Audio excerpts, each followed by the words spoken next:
Now I would like to introduce our first speaker.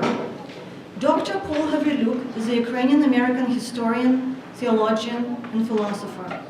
A native of Kiev, he was one of the first scholars from the former Soviet Union to move to the United States in order to pursue a graduate study of religion. Presently, he holds the endowed Aquinas Chair in Theology and Philosophy at the University of St. Thomas. Dr. Gavrilyuk's scholarly works have enjoyed international recognition and have appeared in 10 languages. His writings deal with a broad range of subjects, including modern religious thought and the issue of God's involvement in human suffering. He has held leadership positions in several professional societies and serves as an advisor to a number of the leading academic publishing houses. Dr. Gavrilyuk has lectured in 16 countries around the world. He regularly returns to his native Ukraine, where he has offered public lectures in Kyiv-Mohyla Academy, Kyiv Theological Academy, Odessa State University, Ukrainian Catholic University in Lviv, and other venues. He has been engaged in the war relief efforts in Ukraine and would like to take this opportunity to thank the faithful of the Holy Trinity Orthodox Church in St. Paul for their generous support of this humanitarian work. His talk today is entitled "The Great Ukrainian Famine and the Cost of Forgetting." Please welcome Paul Gavrilyuk.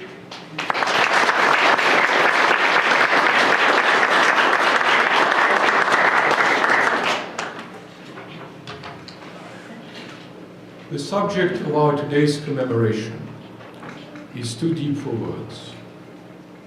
And if we speak today, it is because we cannot remain silent.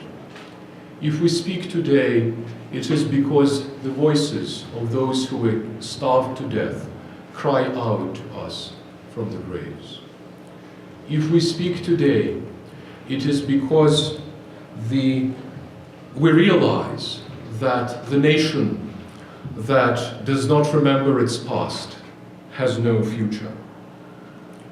For years, centuries, Ukraine was deprived of its political independence, and with it was robbed of its opportunity to tell its own history. A painful part of this suppressed collective memory is the great extermination by hunger. Holodomor threatened the very existence of Ukraine as a nation. Unprecedented in scale, murder by starvation attacked our common humanity, and in so doing, shook the very foundations of civilization. The official Soviet historians dismissed Holodomor as an émigré fantasy. The Soviet government did everything in its power to make the world forget its crimes.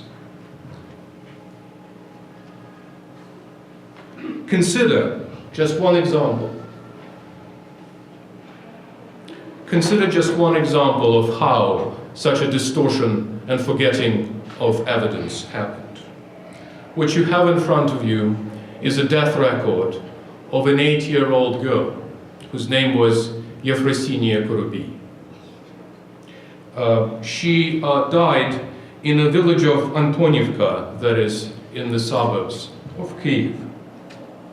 The record states that she died at home, as you can see, Vdoma. Then something very peculiar has actually occurred in this record. You can see that at first, what was entered in the record is a statement that she died z holodu, that is to say, of hunger. And then subsequently, the statement that she died z holodu is crossed out. And what we have is the addition saying that the cause of her death is unknown. So this is just one of many ways in which the Soviet government altered and suppressed crucial pieces of evidence pertaining to Holodomor. The Soviet government first took her family's bread, destroyed subsequently her life, and then did everything in its power to hide its crime. Now, the moral logic of Putin's government today is similar, and it proves itself a successor to the Soviet regime. The Russian government wages a war in Ukraine, causing the deaths of thousands, and then subsequently denies any responsibility for its crimes. So, for example, on this image, you see a grave of a soldier whose name is simply marked as soldier number 9. No name, no date of birth, no date of death, absolutely nothing else is mentioned. He is nothing but a number to his state. And what that also means is that he is not a person to his state. In other words, every effort is made to ensure that this soldier has never existed. We're gathered today because we refuse to forget Yefrosinya, and with her millions of others, many of them children and elderly.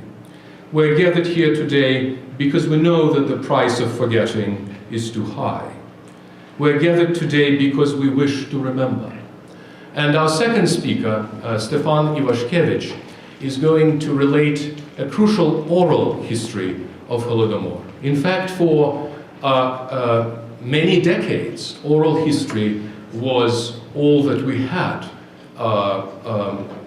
remaining from that period. And that oral history, crucially, effectively, was preserved in the diaspora. The Soviet government, as I mentioned, did everything to deny that any documentation of Holodomor has existed. Now, during the perestroika, the secret archives of the Communist Party were declassified, and the main documents shedding light on the Great Famine were published. And the result is that we presently can accurately reconstruct the causes and the circumstances of the Holodomor. So what are the undeniable facts of the matter? Beginning in 1927, the Communist Party began gradual abolition of private farming and the creation of large-scale state-owned farms. Now, many Ukrainian farmers resisted collectivization. Those who resisted it were branded kulaki or kurkuli in Ukrainian.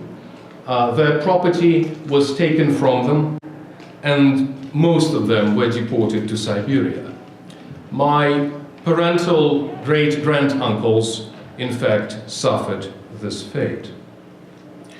As the government moved from enticements to repressive measures and then to forced exile of the kulaks, the peasants began to rebel against the state.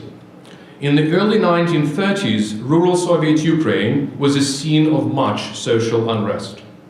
Stalin feared that such unrest could create the conditions for a foreign intervention from the side of Poland.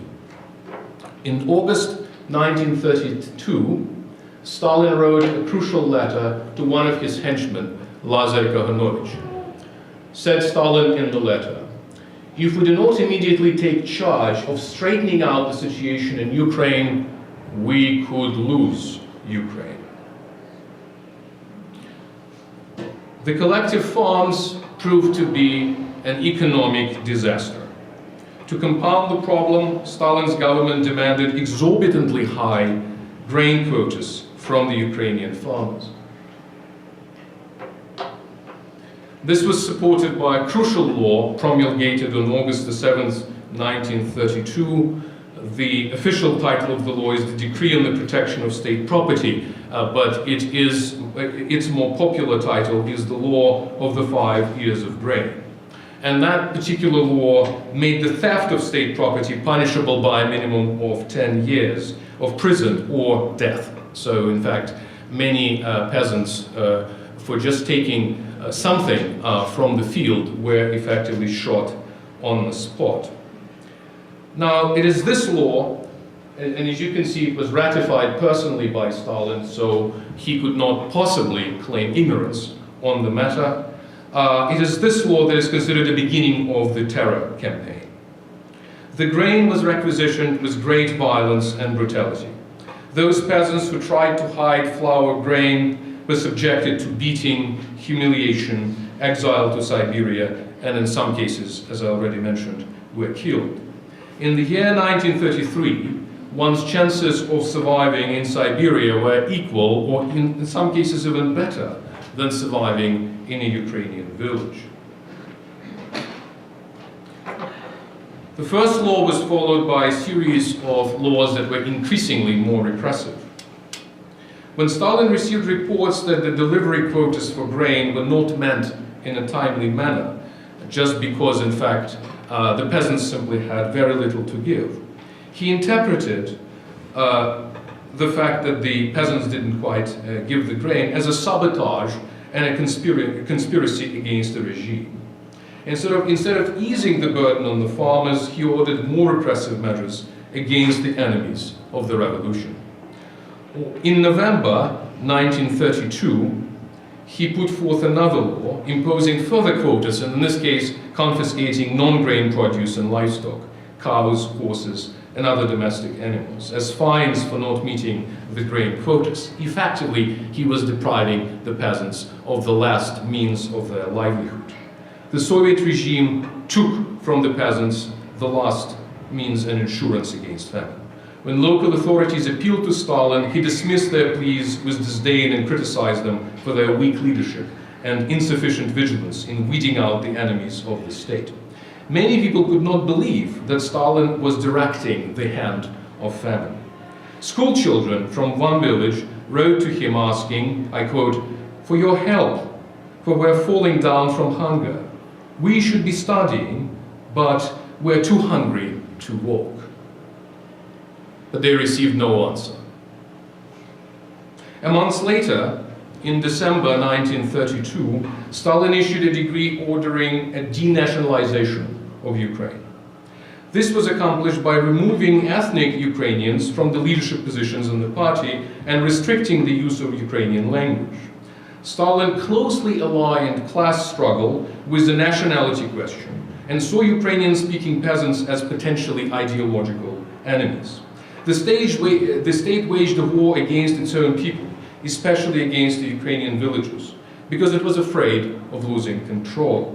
In the official documents, the grain requisitions were described as, and this was official title, terror campaigns. It is extraordinary what cruelty can do, especially when it is wedded to stupidity and servility. Some local party officials were merely stupid and blindly followed the orders that came from Stalin and his entourage. They believed in the enterprise of the collective farms and didn't realize that it was grossly inefficient. Others, and they were the majority, were both stupid and cruel. Some of this cruelty, at least, was tactical. The communists thought of themselves as wiping out their class enemies, that is to say, those who resisted the regime. Soviet power did not differentiate between the peasants who resisted food requisitions simply because they did not have much to give and they wanted to survive, and those who ideologically opposed the state. As winter advanced, people realized that they were not going to survive unless they moved elsewhere. And at this point, the state issued passports, severely restricting the freedom of movement and effectively banning peasants from moving elsewhere. When peasants showed up in the cities, there was often no one to help them because there was also the shortage of food in the cities. And that was the last blow. Those who were keeping this impoverished country alive were themselves starved to death. The people who were the primary food producers had nothing to put on their own tables. People dying of hunger were swallowed by the state. The birth of a new Soviet man happened at the expense of the death of millions of Ukrainian peasants. In the words of renowned Yale historian Timothy Snyder, the good people died first. Those who refused to steal or to prostitute themselves died. Those who gave food to others died. Those who refused to eat corpses died. Those who refused to kill their fellow men died. Some villages lost a quarter or more of their population. Other villages died out completely. The areas that were most affected were the villages around Kyiv, Kharkiv, and Dnipropetrovsk. While estimates vary, the number of those who died as a result of Holodomor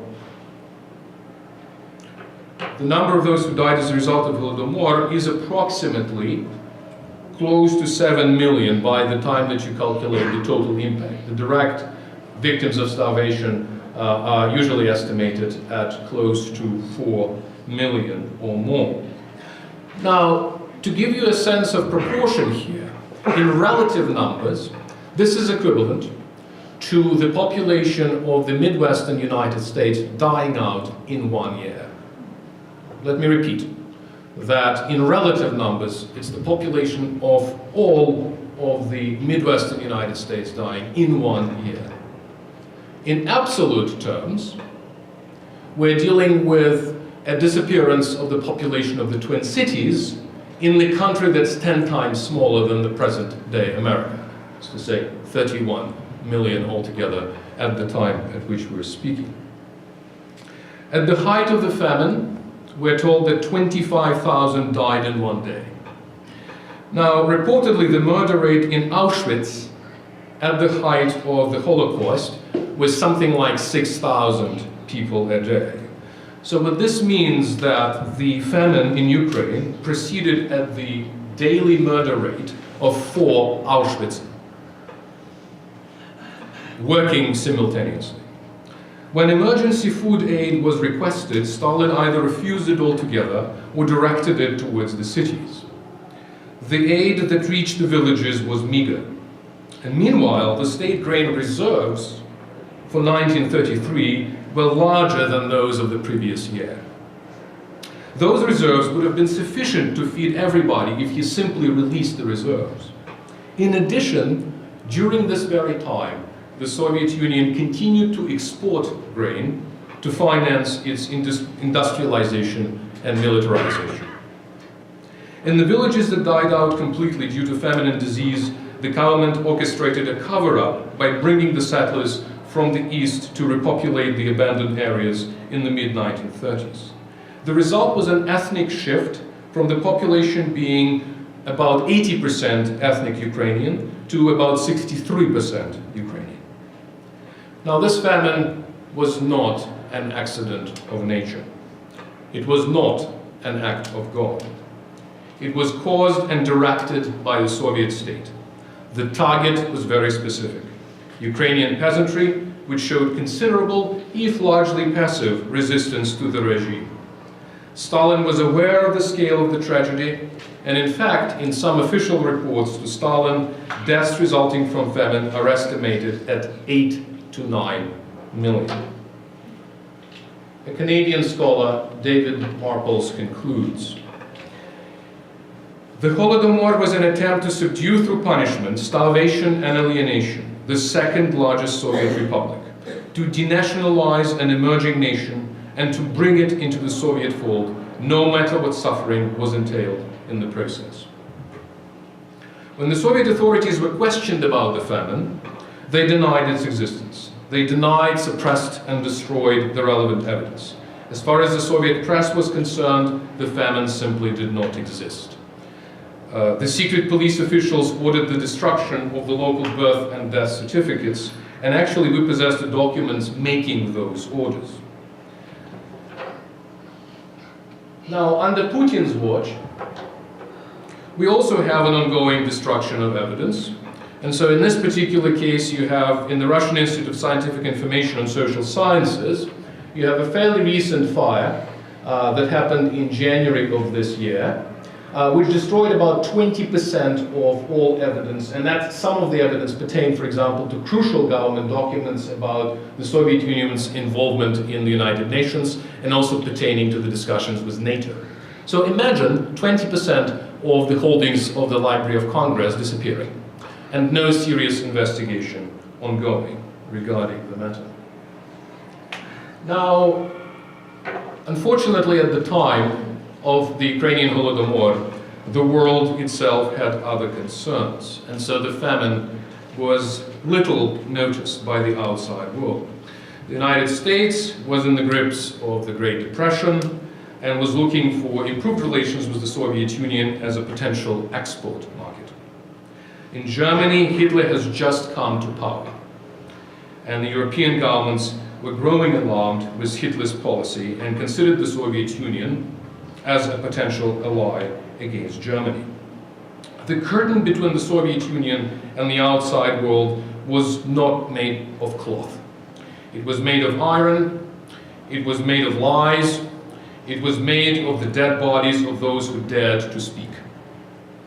As a result, very little could get through. Many believed Russian propaganda about the great successes of the 5-year plan and collectivization because they wanted to believe. For example, an influential American journalist, Walter Duranty, writing for New York Times, says, "The famine is mostly bunk and is a result of a malicious propaganda." Now, during the same time, in private letters, Duranty estimates that the famine took from 7 to 10 million people. I should mention, of course, that there were wonderful journalists who dared to speak, but nevertheless, their voices were not heard at the time. Even in our time, some Russian commentators are insolent enough to dismiss the Great Famine as a hoax. Presently, the Russian government denies that Ukrainians were a specific target of Stalin's terror famine. They point out that the Soviet Ukraine was not the only area affected by the famine at the time. Yes, we recognize that the suffering of the peoples of Kazakhstan and of the Volga region. In fact, our hearts go out to them. We stand in solidarity with all victims of genocide. But in absolute numbers, and even Russian historians do not deny this, the largest loss by far was on the territory of the Soviet Union. Now, in today's Russia, there are attempts to whitewash Stalinism and to present the Bolsheviks as the saviors of the Russian civilization. So the Soviet government used denial, deceit, and propaganda to erase the memory of Holodomor. The Russian government today uses denial, deceit, and propaganda to disclaim any responsibility for its war in Eastern Europe. And the general impression is that Stalin has not been left in the past, but rather he has been diffused in the future. But tyrants never have the last word in history. All propagandas and lies have an expiration date. Truth and freedom will prevail because they speak the final word about human condition and humanity created in the image and likeness of God. Human dignity and intrinsic worth of every human being are the foundation of any genuine democracy. It is the iron law of history that authoritarian regimes inevitably fail because they are built on lies and repression. Putin is not likely to have more than 5 years of political life left in him. But how many tragedies will happen before then? How many planes will be destroyed in the air by surface-to-air missiles or by a terrorist bomb? After Moldova, Georgia, Ukraine, and Syria, what other countries will be destabilized? How many people will have to die and be displaced? How many more humanitarian disasters will Putin cause before he's stopped in his tracks? Are we in the United States doing enough to stop Russia tempting with the borders of Europe? Are we doing enough to make sure that the crimes of the past are not forgotten? Today, much progress has been made towards the recognition of the genocidal character of Holodomor. And so on November 28, 2006, the Ukrainian government passed a law declaring Holodomor an act of genocide, and I quote, against the Ukrainian people resulting from deliberate actions of the repressive totalitarian Stalin regime aimed at the annihilation of a part of the Ukrainian people and other peoples of the former USSR. Now, the Russian Duma immediately reacted by denying that the Great Famine had genocidal character. The government of Viktor Yushchenko did much to bring the memory of Holodomor to the attention of ordinary Ukrainians. Now, is it a surprise that one of the first acts of Viktor Yanukovych's government was to remove the link from Holodomor from the website of the Ukrainian president and to minimize its importance? Yanukovych's dismissive attitude towards Holodomor went hand in hand with the selling out of Ukrainian economy and Ukrainian state interests to the high and mighty in the Russian Federation. Now, despite Russia's efforts to diminish the significance of Holodomor, there is an increasing international recognition of the genocidal nature of the Great Famine. Currently, something like 25 countries recognizing the Great Famine as a genocide. And so, for example, in 2008, Canada's parliament designated the fourth Saturday of every November as, I quote, Ukrainian Famine and Genocide Memorial Day. Here in the United States and around the world, Holodomor denial must be made equal to the denial of the Holocaust. The cost of forgetting is simply too high. Holodomor was more than the death of millions. It was an attempt to subdue a nation, to deprive its people of their fundamental freedoms and rights. Freedom of speech, freedom of conscience, freedom of the press, freedom of movement, and freedom of belief.